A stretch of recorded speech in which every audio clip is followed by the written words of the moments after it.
오늘 주인으로 모시자라고 하는 어떤 말씀을 좀 나눠보려고 합니다. 지금은 조명을 했지만 골목 식당이라고 하는 그 프로그램이 하나 있었죠. 여러분들 기억나시죠?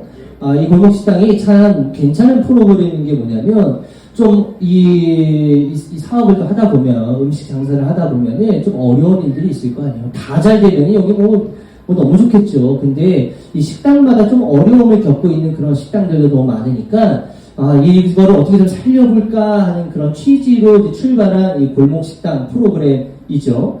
근데 이 골목시장의 특징이 뭐냐면, 백종원 씨가 이제 그 가게들을 이렇게 찾아가셔가지고, 거기서 이제 솔루션을 주는 거잖아요. 그래서 그 솔루션을 이제 받아서, 그 가게가 이 백종원 씨의 솔루션을 그대로 수용해가지고, 이거를 이렇게도 해보고 저렇게도 해보고 했다가 이렇게 하세요, 이렇게 하세요, 이렇게 하세요. 예를 들어서 메뉴판도 이렇게 고치라고까지도 하시더라고요. 메뉴판이 이렇게도 고치고 가격도 이렇게 바꾸시고 여기다가는 음식을 이렇게 하시고 이런 어떤 여러 가지 솔루션을 그대로 이제 순종함으로 따라가면은 100%는 아니지만 그래도 어느 정도 개선되어지는 모습들을 이 프로그램을 통해서 그렇게 확인을 할 수가 있었습니다. 뭐 주방도 이렇게 하고 좀 그렇더라고요. 가가지고 막 백종원 씨가 자기 가게도 아닌데 이거 뭐야 이거 하면서 이거 다 뒤집어 엎으라고 그러고 냉장고 열어보라고 했는데 냉장고 안에 봤더니 완전 다 난리야. 그러니까 다 끄집어내가지고 하고 통 다 바꾸라고 그러고 바닥 청소 언제 한 거냐 그러고 막 이거 찌는 떼고 와. 만약에 내가 주인이라 그러면 나 쥐구멍에 숨고 싶을 것 같아요. 그거 너무 민망하고 쪽팔리잖아요. 근데 이제 그런 모습들조차도 다 내려놓고 그래 지금은 내가 주인이었지만 이제부터 몇 주간은 누가 주인이에요? 그래 너가 주인해라. 백종원 씨 당신이 주인 해가지고 제가 주인의 말대로 그냥 다 듣겠습니다 해가지고 다 갈아엎어요. 그러면 놀랍게도 몇 주간 만에 변화되는 모습들을 이제 볼 수가 있다라는 거죠. 참 그게 놀라운 겁니다. 내 주인은 아니요. 사실 그 가게의 주인은 나지만 내가 마치 그분이 나의 주인인 것처럼 여기고 그분이 내 주방에 딱 들어와가지고 모든 걸 다 컨트롤할 수 있게끔 만들어 놓으면 놀랍게도 변화는 이루어진다라는 거예요. 그런데 끝까지 야 이건 내 가게인데 왜 당신이 여기다 뭐라고 하라 말아야 야 내 떡볶이 레시피도 말이야 이렇게 하는 게 내 떡볶이 레시피인데 내가 수십 년 동안 이렇게 만들어 왔는데 왜 당신이 와가지고 여기다 설탕을 더 넣으라 그래.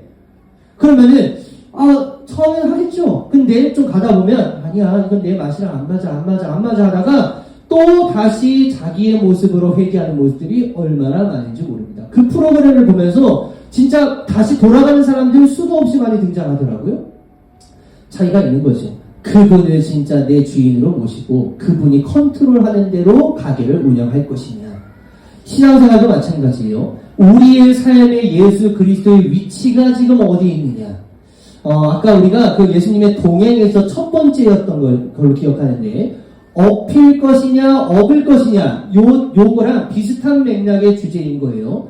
예수를 업어드리고 예수님께서 지시하는 대로 내가 따라가는 걸 선택할 것이냐 아니면 내가 예수님을 엉덩이로 깔아뭉개가지고 예수님께서 내가 하라는 대로 예수님을 움직여 주셔야 되는 분으로 예수를 여길 것이냐. 요 두 가지의 차이점. 오늘도 마찬가지죠.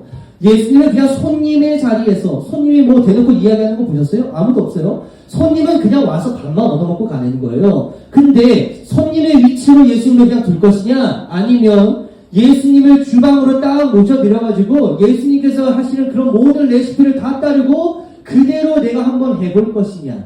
오늘은 이 이야기를 좀 해보려고 하는 겁니다. 오늘 우리가 다 읽지는 않았지만 1절부터 11절까지의 말씀은 우리가 잘 알고 있는 가나의 혼인잔치에 관련된 이야기입니다. 오늘 이 장면은 결혼식장이었습니다. 결혼식장. 이 이스라엘의 결혼식은요, 일주일을 합니다. 일주일. 좋죠? 여러분들 일주일 결혼식 하면 좋을 것 같죠?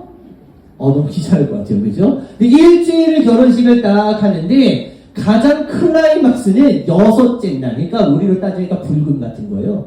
그러니까 불금 때 다들 쉴 때 와가지고, 야, 우리 같이 이제 결혼식 한번 누려보자 하는 그런 날인데, 오늘 성경에 보니까, 뭐 읽진 않았지만요, 사흘째가 되었을 때였다라고 오늘 성경이 이제 기록을 하고 있어요. 사흘째 되던 날에 사람들이 이제 막 모이기 시작한 겁니다. 야, 우리도 이제 거기 결혼식 가자 해가지고 이제 모였고, 그렇게 사람들이 많이 모이게 되면 자연스럽게 우리가 준비해야 되는 게 뭐냐면 음식을 준비를 해야 되는 것이죠. 그래서 음식을 준비를 해야 되는데 마침 그 잔칫날에 가장 중요하게 여길 수 있는 포도주가 떨어지게 되었다는 겁니다. 역사학자들이 이야기하기로 이 결혼식에 지금 예수님의 어머니 마리아가 지금 참석하고 있었던 걸로 보이거든요.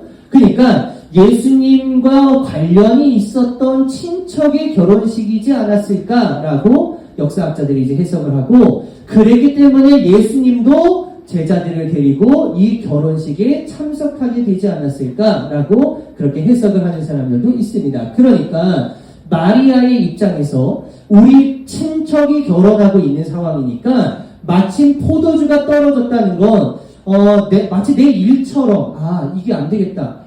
다른 사람의 결혼식이라면 그냥 뭐 상관없을 수 있겠지만 마리아 가족에 누군가의 문제가 생긴 거니까 마리아도 어떻게 좀 해결해 보려고 하는 그런 어떤 모습이 좀 보였었던 것 같아요. 그래서 이 마리아가 예수님께서 이제 이 식장으로 들어오시는 걸 보고 잘됐다. 예수를 시켜야겠다라고 이제 그런 이제 생각이 든 거예요. 3절 말씀 여러분들 보시면, 그런데 포도주가 떨어지니 예수의 어머니가 예수에게 말하기를 포도주가 떨어졌다 하였다라고 이제 그렇게 기록이 되어져 있죠. 이 말에 담긴 의미가 여러 가지로 해석이 될 수가 있는데 어떤 식으로 또 굉장히 깊은 의미가 담겨져 있어요. 왜냐하면 이제 그 어머니 마리아가 예수가 누구예요? 자기 아들이기는 하지만 하나님의 아들인 거예요. 그리고 자기가 수태고지를 받아가지고 천사로부터 하여금 너가 성령으로 잉태될 건데 그렇게 낳은 아들이 메시아 구원자가 될 것이다 라고 하는 그런 의식을 이 마리아가 가지고 있었기 때문에 그 마리아가 예수를 보고 이 문제를 해결해 달라고 하는 것은 야, 너 능력 있잖아. 그런 걸로 한번 여기 멋있게 문제를 좀 해결해 주면 안 되겠니? 라고 하는 식으로 이야기했을 수 있겠지만 지금은 그런 의미를 담아놓고는 있는 건 아닌 것 같아요. 뭐냐면 이 마리아 어머니가 굉장히 심플해요. 아들이 왔고 아들이 건장하고 이때는 아들이 30살이고 그러니까 어느 정도 능력도 있고 뭐 재력도 있고 이 어떤 뭐 여기 오기도 왔고 하니까 이런 거죠. 야 아들아 너 가서 여기 마트 가가지고 포도주 좀 사올래? 이렇게 심플하게 그냥 이야기하는 거예요. 왜냐하면 능력을 기대한 게 아니라 지금 예수님에게 가서 그냥 심부름 정도 시키는 정도의 이야기였다라는 거죠. 그 이야기를 이제 이 어머니가 하는데 이 어머니의 이야기를 듣고 예수님께서 하시는 이야기가 굉장히 특이합니다. 4절 말씀 보세요. 예수께서 어머니에게 말씀하셨다. 여자여 그것이 나와 당신에게 무슨 상관이 있습니까? 아직도 내 때가 오지 않았습니다. 아주 버르장머리가 없는 것처럼 보이지만 지금 이 이야기를요 처음 이렇게 이야기한 게 아닌 거예요.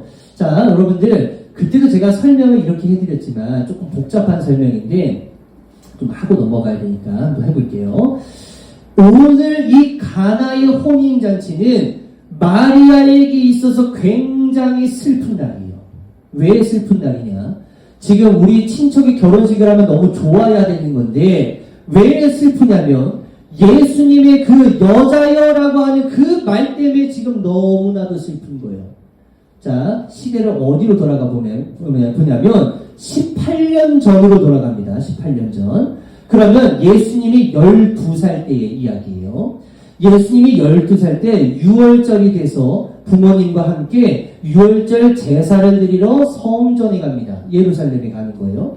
예루살렘에 가서 예배를 드리고 이제 다시 고향 베들레헴으로 돌아가고 있는 도중에 이 어머니하고 아버지가 정신이 해가닥했는지 아들을 잃어버린 거예요. 근데 그 아들을 하루 동안이나 잊어버린 겁니다. 이 정신이 나갔죠? 그래서 이제 요셉과 마리아가 야 우리 아들 예수 어디 있어?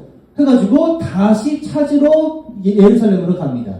갔더니 우리 아들 봤어요. 우리 아들 봤어요. 우리 아들 봤어요. 막 찾고 다니는데 저 성전에서 바리새인들 율법학자들과 막 논쟁하는 이야기들이 막 들리기 시작하는 거예요. 근데 어머니들 아시죠? 저쪽에서 우리 자녀들이 얘기하는 거 귀가 딱 열리잖아요. 우리 목소리 따가잖아. 그래서 예수님이 딱 거기서 얘기하고 있는 소리를 딱 들으니까 가가지고 그쪽에 가본 거예요. 근데 거기 가보니까 마침 예수님이 있었는데, 예수님 나이가 몇 살이에요? 12살인데 12살짜리가 율법 학자들, 그러니까 우리나라 따지면 박사들하고 같이 어떤 논쟁을 하고 있는 그런 모습을 이제 보게 된 겁니다. 그때 요셉 아버지가 얘기하는 거예요. 야 임마, 너 왜 나 안 따라왔어? 나 따라와야지. 내가 하루 동안이나 네가 나 따라오는 줄 알았는데 나 몰랐잖아. 그래서 내가 다시 찾으러 왔어. 야 빨리 집에 가자. 너 여기서 뭐 하고 있었어? 이렇게 다그치니까 예수님께서 거기서 뭐라고 얘기하시냐면, 내가 아버지 집에 있어야 하는 걸 당신이 몰랐습니까? 내가 아버지 집에 있는 걸 왜 당신이 몰랐습니까? 그건 이상한 게 아닙니다. 대뜸 이렇게 얘기를 해버리는 거예요. 그러니까 이 요셉에게는 멘붕이잖아요. 아버지가 누구예요? 아버지 누구예요? 얘기해보세요. 자, 예수의 아버지 누구예요? 요셉. 지금 아빠한테 내 아버지의 집이 있어야 되는 걸 당신이 몰랐습니까? 이렇게 얘기하니까 내 집은 성전이 아닌데? 지금 약간 이상해진 거예요. 그러니까 그 이야기를 듣고 옆에서 듣고 있었던 마리아는 그 이야기를 마음에 품고 있었고, 요셉은 잃어버린 거예요. 그렇게 세월이 흐른 겁니다. 또 계속 그걸 기억하면서 산 게 아니라 그냥 우리 아들과 18년 동안 살다가, 그래 이렇게 아들처럼 이제 지내면서 살다가 18년 이후에 가나의 혼인잔치가 딱 열렸고, 예수에게 그냥 마트 가서 좀 사오면 안 되겠니? 그런 얘기를 했을 때 예수님이 대뜸 거기서 또 이상한 얘기를 한 거죠. 여자요. 엄마한테 여자요가 이게 되는 거예요, 이게 지금? 그러니까 그 여자요라고 하는 이야기를 딱 하는 순간 이 마리아가 너무 슬픈 거예요. 왜 슬퍼요? 이제는 보내줘야 될 때가 된 거예요. 그때는 좀 어렵죠. 그래서 내가 아직도 케어해야 되는 순간들이 많이 있었던 거예요. 근데 이제는 건석이를 보내는 것처럼 이제 우리 큰아들이 이제 그래 가야지 보내줄 수밖에 없는 그런 입장 가운데 어쩔 수 없었던 거예요. 그러니까 예전에는 이제 우리 아들, 내 육적인 아들이었지만 이제는 그가 여자야라고 하는 그 한마디 속에 얘가 이제 하나님의 자녀로 메시아로서 쓰임받을 때가 됐구나 라고 하는 것을 깨닫고, 이제는 어머니 마리아가 예수를 보내줘야만 하는, 그러니까 굉장히 씁쓸한 거죠. 그때 이 마리아가 정신이 확 든 거예요. 그래 이제는 때가 된 거구나. 그래서 하인들을 이제 불러보는 겁니다.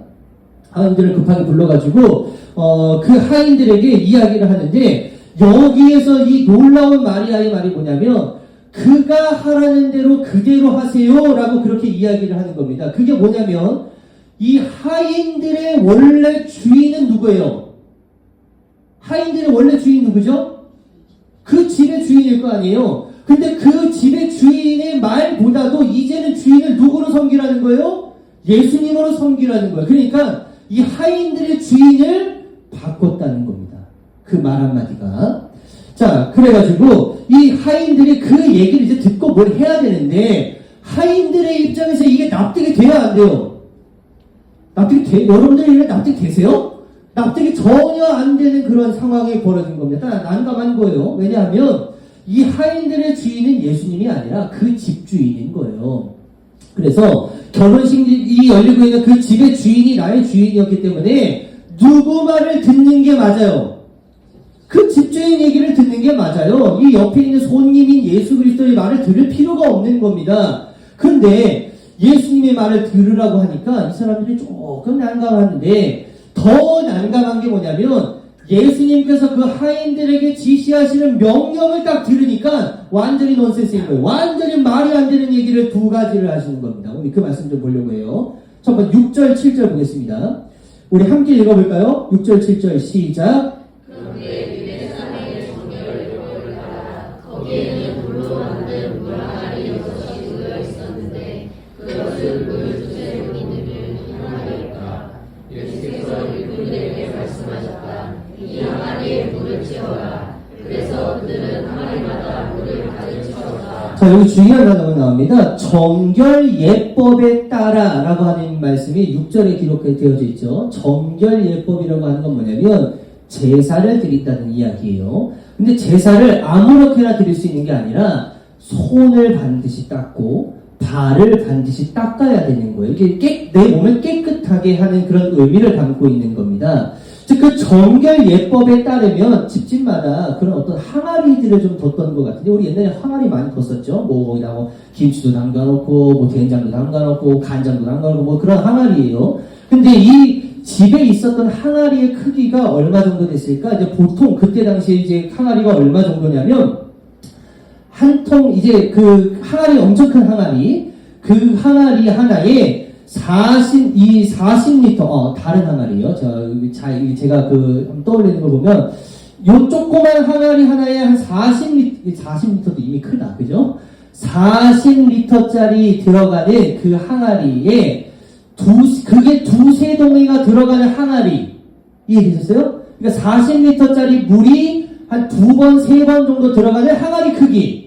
그러니까 그 큰 항아리는 한 100리터 정도 들어가는 항아리예요. 100리터. 근데 그 100리터짜리가 몇 동이가 있었냐면 6동이가 있었다는 거예요. 그러면 몇 리터? 600리터. 자, 그러면 600리터를 내가 여기 마트 가가지고 물을 2리터짜리 사와가지고 거기다가 물을 붓는다고 생각을 해보세요. 그럼 몇 통을 부어야 돼요?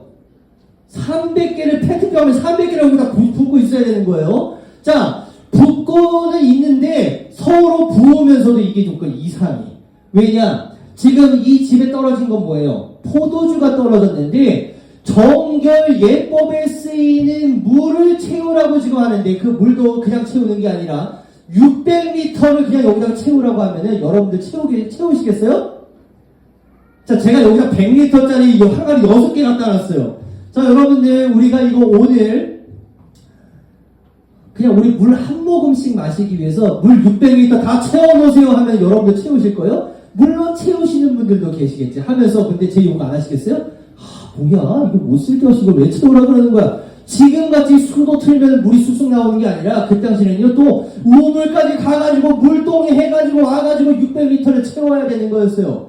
이거 채우는 게 이 사람들의 입장에서 야, 이게 말이 되는 일이야? 라고 하는 것을 생각할 수밖에 없었다는 거죠. 근데 이 성경이 참 대단한 게 뭐냐면, 이 하인들이 진짜 대단합니다. 하인들이 그 성경에 불평했다, 불만을 가졌다, 짜증을 냈다, 예수를 욕했다 라고 하는 이야기가 있어요, 없어요? 거기에 하나도 나오지가 않는 겁니다. 왜 그러냐면 그들의 주인을 누구라고 여겼기 때문에, 지금 예수를 여겼기 때문이에요. 만약에 예수의 위치가 여전히 손님에 남아 있었다면 이 하인들은 굳이 이 일을 할 필요가 있어요, 없어요? 없는 거예요. 근데 이제부터 그들의 마음의 주인은 누구냐? 마리아의 말 한마디, 그것이 이 주인의 모습을 완전히 바꿔버린 거죠. 그러니까 종들의 입장에서 주인이 하라고 하면 해야 돼요, 말아야 돼요? 해야 되죠. 그러니까 아무 말도 하지 않고 그 600리터를 쫙 채우게 되었다라고 하는 겁니다.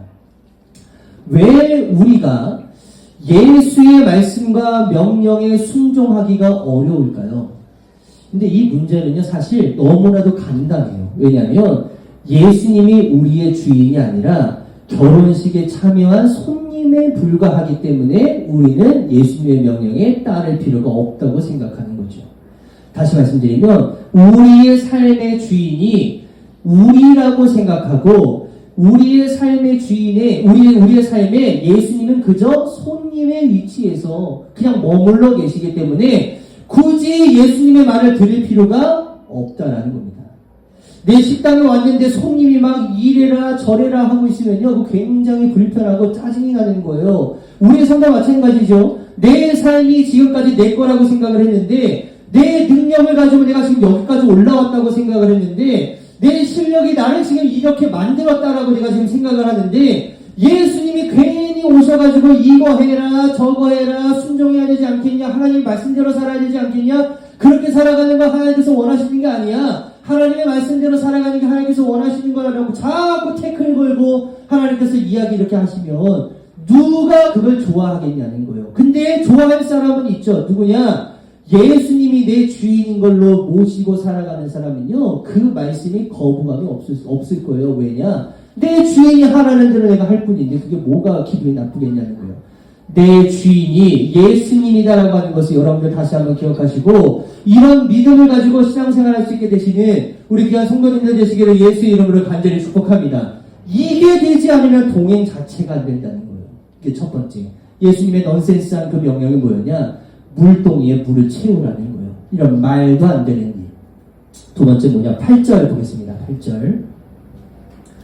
예수께서 그들에게 말씀하시기를 이제는 떠서 잔치를 맡은 이에게 가져다 주어라 하시니 그들이 그대로 하였다라고 하는 거예요.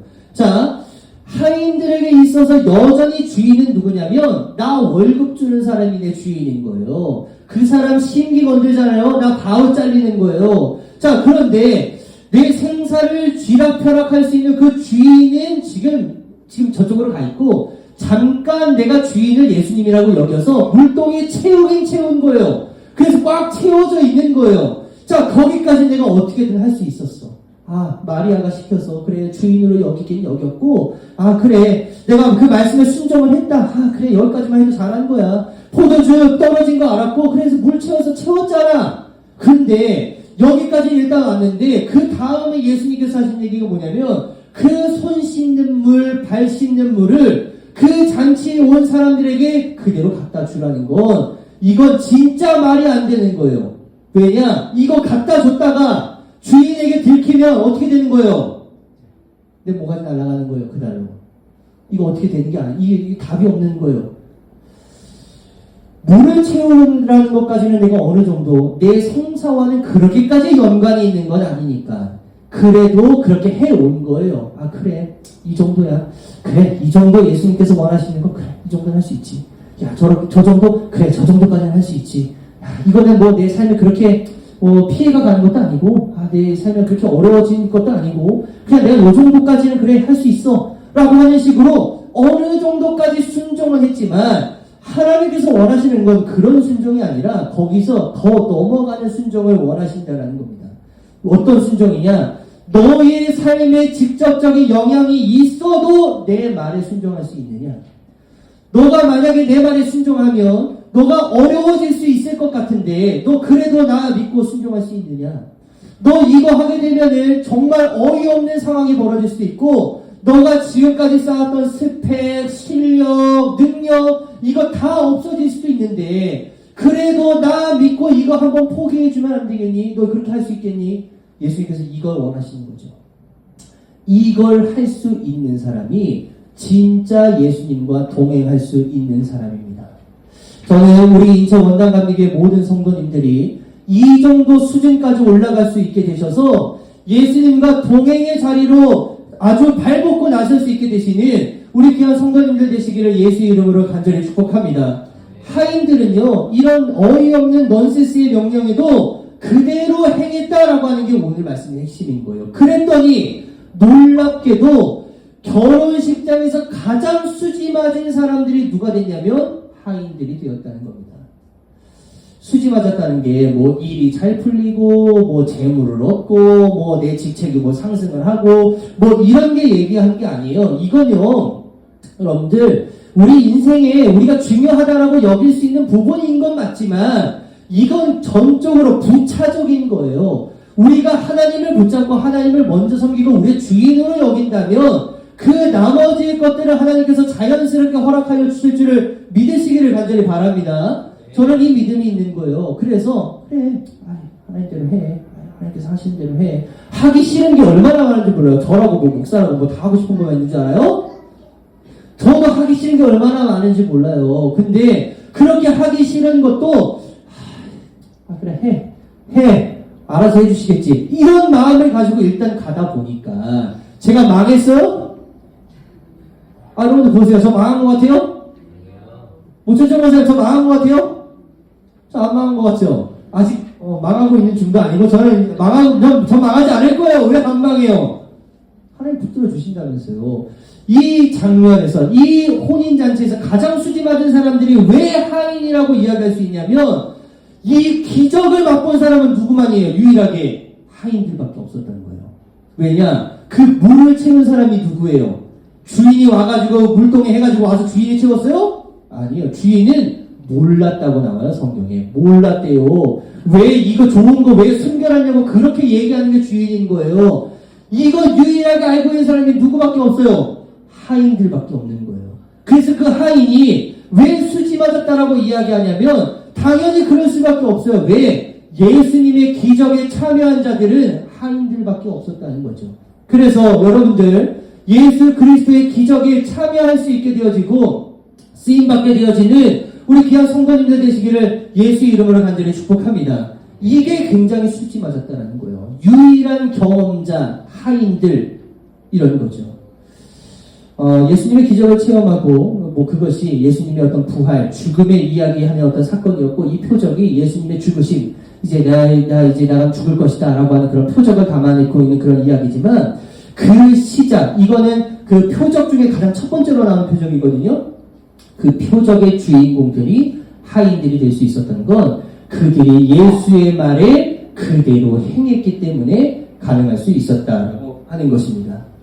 그래서 여러분들 예수님의 동행은요 아무나 하는 게 아니에요. 이게 쉬울 것 같지만 굉장히 어렵습니다. 여러분들이 가지고 있는 걸 놓는다? 내가 하고 싶은 것을 놓는다? 이건 굉장히 어려운 부분입니다. 그렇지만 하나님께서 원하시는 건 딱 한 가지예요. 그게 진짜 하나님께서 원하시는 건지 아닌 것인지를 기도하면서 여러분들 분별하시고 그 지혜를 가지고 선택을 해나갈 수 있으셔야 된다라고 하는 겁니다. 우리가 예수님을 주인으로 모시지 못한다면 예수님께서 우리에게 이렇게 매일같이 이렇게 허락해 주시는 그런 넌센스한 어떤 명령들 누가 하고 싶겠어요? 그 순종 절대 못하는 거예요. 아브라함이 헌신 넌센스한 그런 하나님의 명령 아들을 죽여라. 이거 뭐예요? 이건 지금 말도 안 되는 명령이죠. 근데 그 아들을 죽이라고 했을 때 이 사람이 할 수 있었던 건 그의 주인이 누구였어요? 하나님이셨다라는 거죠. 우리들도 할 수 있는 방법이 있습니다. 그런 넌센스하고 굉장히 어려운 그런 하나님의 명령 우리가 할 수 있는 방법이 있어요. 뭐냐? 한 가지입니다. 내 삶의 주인이 누구다? 하나님이시다. 이런 고백을 할 수 있게 되시는 우리 귀한 성도님들 되시기를 예수 이름으로 간절히 축복합니다. 말씀 하나만 보고 마치도록 할게요. 예레미야 42장 6절입니다. 우리 앞에 말씀이 준비되어져 있으니까요. 제가 한번 읽도록 하겠습니다. 우리가 예언자님을 주 우리의 하나님께 보내는 것은 그분의 응답이 좋든지 나쁘든지 간에 우리가 그 말씀에 순종하려 하기 때문입니다. 그러니까 좋든지 안 좋든지 간에 그건 중요한 게 아니에요. 그냥 당신이 하나님으로부터 받은 그 명령 나 그거 순종하려고 하는 거니까 그게 좋은 것들 나쁜 것들 상관없습니다. 주 우리 하나님의 말씀에 순종하면 우리가 뭐를 할 거예요? 복을 받을 것입니다. 복된 인생들 되어주시기를 예수 이름으로 간절히 축복합니다. 저는 복을 주지 못하지만 빌어드릴 수는 있어요. 여러분들이 복된 삶을 살아가실 수 있게끔. 근데 저는 빌어드릴 수 있는 게 한계에 있지만 여러분들이 그 다음은 직접 하셔야 되는 겁니다. 뭐냐? 좋든지 나쁘든지 간에 그저 하나님의 말씀이 나에게 주어졌다면 순종함으로 나아갈 수 있는 것. 그건 여러분들의 삶의 주인이 예수 그리스도여야지만 가능한다라고 하는 것 다시 한번 잊지 않게 되시기를 간절히 바라고 이런 예수 그리스도의 기적의 주인공이 여러분들이 되어주시기를 예수 이름으로 간절히 축복합니다.